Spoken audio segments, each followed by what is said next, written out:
Mga karede, ito, Rusi. 110. Ang problema nito mga kareder is lumulusot yung kickstarter. Napalitan na ng clutch lining, lumulusot pa rin yung kickstarter. Mga kareder, may gagawin tayo dito. Itong Rusi copyright ng motor 110 yata ito. Itong problema mga kareder, ayan, lusot, ayan, kahit kamayin mo siya.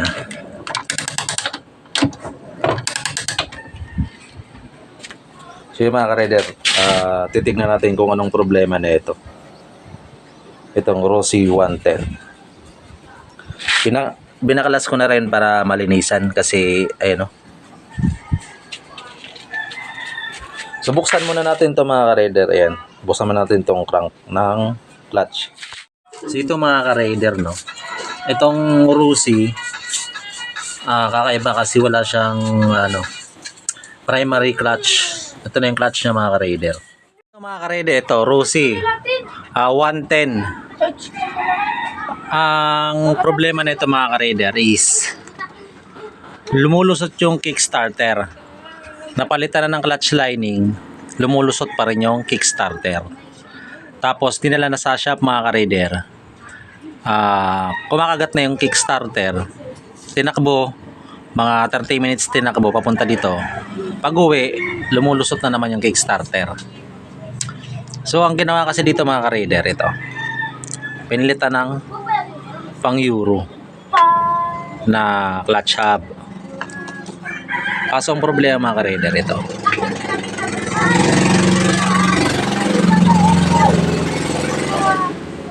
so ito mga ka-raider, ayun, kung nakita nyo, pudpud na yung pinalit niya, pudpud na itong part na to. Kung nakakaranas kayo ng mga ganito mga ka-raider, o kaya nangyari na sa inyo to sa motor nyo na MP110, ito Rusi XRM copyright 110 kasi yung 125 nito may primary clutch saka secondary clutch. So ito yung bago mga ka-raider. Ito yung pinalit. So ito yung bago. Rusi, sa Rusi ito binili. Ayan. Ito makapal pa. Pangalawa din mga ka-raider, check nyo rin to. Ayan o. Itong part na to. Baka pudpud na rin. Tapos ito mga ka-raider, yung rubber niya dyan, kapag pudpud na rin yan, maingay yan. So kabit muna natin. Ito mga ka-raider, no, yung nabili natin walang snap ring. Ito, yung malaking snap ring na to, snap ring lock. Tapos itong malaking spacer na manipis, ito yung tumutulak mga ka-raider. Kasi kung makikita nyo, ayan o, hindi siya naka-flat, diba? Kasi siya yung tumutulak dito para lumabas. Yan, ikabit na natin. Bagong clutch hub niya. Bago lahat yan, isang set niyan, pati line ko rin. Nabili natin sa Rusi. Kung sa mga ka-raider, mamura. Kaso madali yung customer. Kaya ito, sa Rusi natin binili. Kabit ko na lang yung arm, saka yung crankcase. Rider, goods na yung ginawa natin. Napakatahimik pala ng makina na ito mga ka-rider, eh, no? Rusi. Maganda pa yung condition ng makina na ito. Maganda rin yung kapit na nung bago eh, no? Ito mga ka-rider, nero-road test ko lang. Kasi kadalasan mga ka-rider, pag ganito yung sa clutch housing nya, pag malayo, dun siya nag-i-slide. Pero ito mga ka-raider, naninipa na lang. Lang dito mga ka-raider yung stand sa may clutch para pag kinayo yung dito rin, no. Tapo ko pa ng malayo para ma-test ko talaga. Maganda pa manakbo mga ka-raider. Bala ko nga rin talaga ng Rusi dito, gumawa ng Rusi, tapos i-vlog natin, ha. So dadalhin na natin to sa may-ari mga ka-raider. Okay na to. Rusi. Yun mga ka-raider, kung bago ka sa aking channel, pa-subscribe naman. Pa-hit ang notification bell para sunod na upload ko manonotify ka. Okay?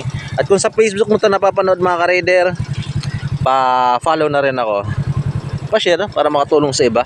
About dito sa clutch lining, clutch hub, clutch set ng MPL 110, ganito mga surf ba to? Kung anong ano to? XRM copyright ng Rusi. XRM copyright ng Rusi. Oh, style XRM pero Rusi. Okay naman ng Rusi, di ba? Ayan oh, napakaganda rin naman eh. Amin tahimik yung makina oh, Rusi yan, di ba? Kung bibili ka ng second hand talaga mga ka-raider, kailangan na busisihin. Try ko dito mga ka-raider yung mga binibentang Rusi. Bibili ako. Tapos vlog natin. Tapos i-recondition natin. Kung ano, may gustong bumili, bibili. Mga plano natin mga ka-raider. Okay. Hanggang dito na lang. Road test ko muna to. Tapos sa uli ko na sa may-ari. Okay. Ready sa inyo. Peace.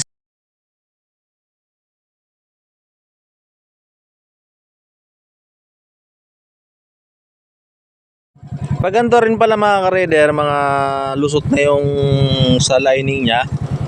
Lusot na yung kickstarter. Kung malambot yung i-kick. Bagat na pababa ito mga ka-raider eh. Kumbaga hindi na siya nag-engine brake.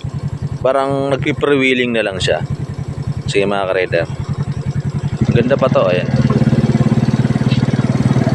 Naka second gear tayo. Second gear. Ayan, ang bitawan ko Ayan o. Nagpi-freewheeling pa siya. Ay, nag-engine brake pa siya. One hand.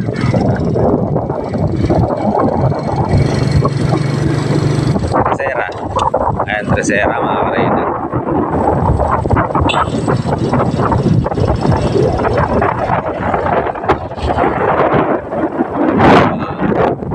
Kapatid yata dito na. Nag-engine brake pa siya. Bilisan natin kaso naka one hand lang ako.